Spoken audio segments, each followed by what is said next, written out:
ওস্তাদের মায়ের শেষ রাইতে জামাতে ইসলাম কিন্তু শেষ রাইতে বিএনপিকে একটা চরম পর দিয়ে দিছে।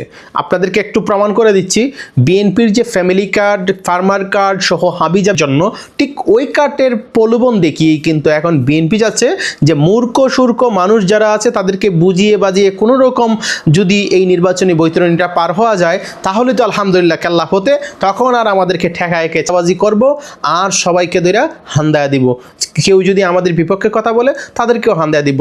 এখন বিএনপি এই কার্ডগুলো দিয়ে এখন রীতিমতো একটা ব্যবসা পাতায়া দিয়েছে।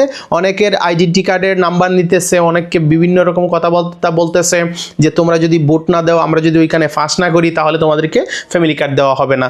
অর্থাৎ এই ফ্যামিলি কার্ডটা একটি রাষ্ট্রের কোনো কার্ড না, এটা হচ্ছে একটা দলের বুটের যে বাস্ক, এই বাস্ক লুট করবার একটা কার্ডে পরিণত হয়েছে। প্রিয় দর্শক, এই কার্ডের জন্য আমাদের কত বিড়ম্বনা, মানুষের হাতে পায়ে ধরতে হয়, অমুক কানে যাইতে হয়, তমুক জায়গায় যাইতে হয়, গিয়ে বলতে হয় ভাই আমাদেরকে কার্ডটা করে দেন, আমার বয়স্ক ভাতা লাগবে, এই লাগবে সেই লাগবে, সমস্ত কিছু জঞ্জালকে এখন এক নিমে উষ্টা দিয়ে কিন্তু বিদায় করে দিয়েছে জামাত ইসলামী। জামাত ইসলামী এখন যুগান্তকারী, যুগোপযোগী, বিশ্বের সাথে তাল মিলিয়ে আধুনিক বাস্তবতা যেটাকে বলা হয় ওয়ান কার্ড পলিসি, একদম ওয়ান কার্ড পলিসি। সেটা কি? সেটা হচ্ছে আপনার যে ভোটার কার্ডটা থাকবে, এই ভোটার কার্ডটাই হবে আপনার সব কার্ডের মূল কার্ড, আর কোনো কার্ড লাগবে না। এই কার্ডটাই যদি থাকে তাহলে আপনি আমি সবাই স্বয়ংসম্পূর্ণ।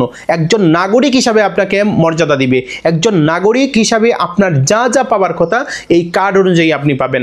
অর্থাৎ ভোটার কার্ড অনুযায়ী আপনাকে আলাদা করে আপনাকে ফ্যামিলি কার্ড দিতে হবে না, আপনাকে কৃষক কার্ড দিতে হবে না, কোনো কার্ড আপনার লাগবে না। একটাই কার্ড, সেটা হচ্ছে আপনার ন্যাশনাল সিটিজেন কার্ড, সেটা হচ্ছে আপনার ভোটার কার্ড। যেটা আপনার কাছে আছে ওইটা দিয়ে আপনি সব করবেন।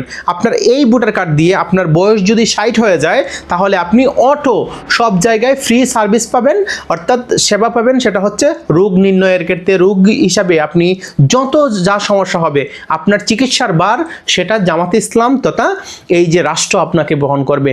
আপনার সন্তান আপনি জন্ম দিয়েছেন, 5 বছর পর্যন্ত আপনার সন্তানের দেখভাল করবে রাষ্ট্র, সেটা জামাত ইসলাম বলেছে।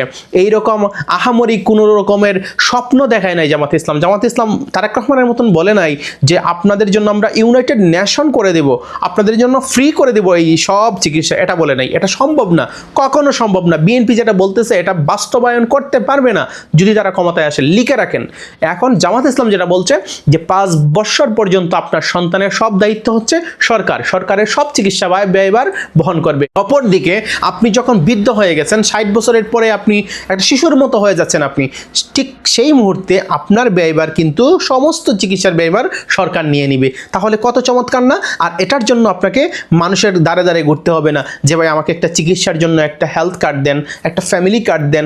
এইরকম কোনো দানাই পানাই নাই। আপনার ভোটার কার্ড আছে মানে আপনি ফিট।